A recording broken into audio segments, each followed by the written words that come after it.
د ژمي په پیلېدو سره په افغان بازارونو کې د مشهورو هټیو کلیکسیونونه په بهرنیو بوټانو ډک وي، خو بیا هم ډیری ښاریان دغو هټیو ته د افغاني بوټانو د پیرلو لپاره راځي.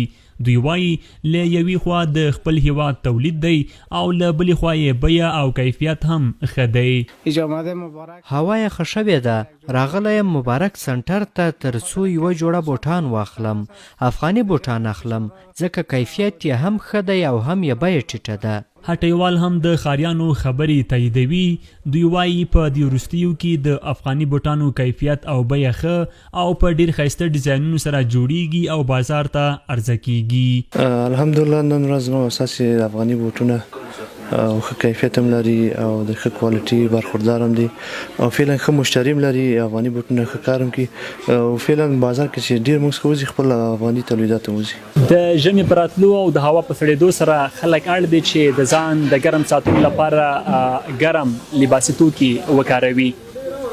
دا په کابل کې د چرمي بوټانو یوه لویه فابریکه ده چې دلته افغاني بوټان جوړیږي. دا چې دغه بوټان څنګه جوړیږي، یو بوټ د جوړېدو څو مرحلې دي، له پیل تر پایه له کومو مرحلو تیریږي، بالاخره په بوټ بدلیږي. زموږ په دغه نننۍ راپور کې به تاسو سره معلومات شریک کړو. اول مرحلې لري مختلفې. اول چې کټای ته پریس کټي خام هوا چې راشي پریس کټای ته ځي. دا کله کټینګ شي، کټینګ نه بیا لري نه وروسته مرحله بعدي چې دا خیاطي ده. خیاطي بخش ته چې کله انتقال شي، خیاطي چې مکمل خلاص شي، مکمل شي، بیا راځي ماشین ته. ماشین ته چې کله راشي ماشین ته ورواچو، ماشین بوټ جوړ کړي، هغه نه وروسته تالې موږ ورواچو، ورته تالې کو تل نه وروسته مرحله پیکینګ طرف ته روان ده، کارټن طرف ته. بیا آخري مرحله چې ده کارټن.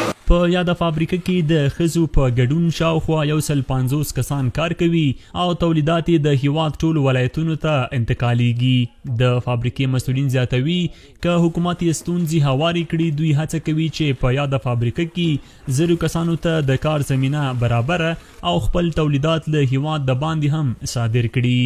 15 کاله کېږي زموږ فابریکه په افغانستان کې فعالیت لري چې زموږ د پی وی سی بخش کې تولیدات لرو. ډیره کمه موده کېږي چې د چرمي بوټانو تولیدات مې شروع کړي دي. د افغانستان ټولو ولایاتو ته موږ عرضه لرو د بوټانو. زموږ شعار د کیفیت ده او موږ اولویت هم کیفیت ته ورکو.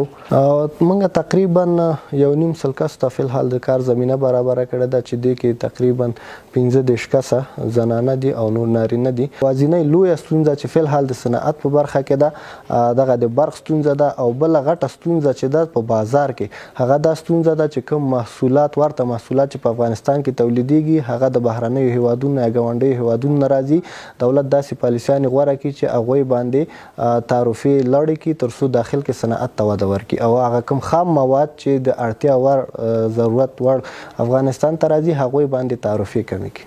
د صنعت او سوداګرۍ وزارت مسؤلین وایي چې په افغانستان کې د بوټونو جوړولو شاوخوا 250 فابریکې فعالیت کوي. دوی وایي هڅه کوي چې د کیفیت د لوړولو په برخه کې ورسره همکار اوسي تر څو دغه صنعت پراختیا پیدا کړي او له نړیوالو معیارونو سره سم تولید ولري.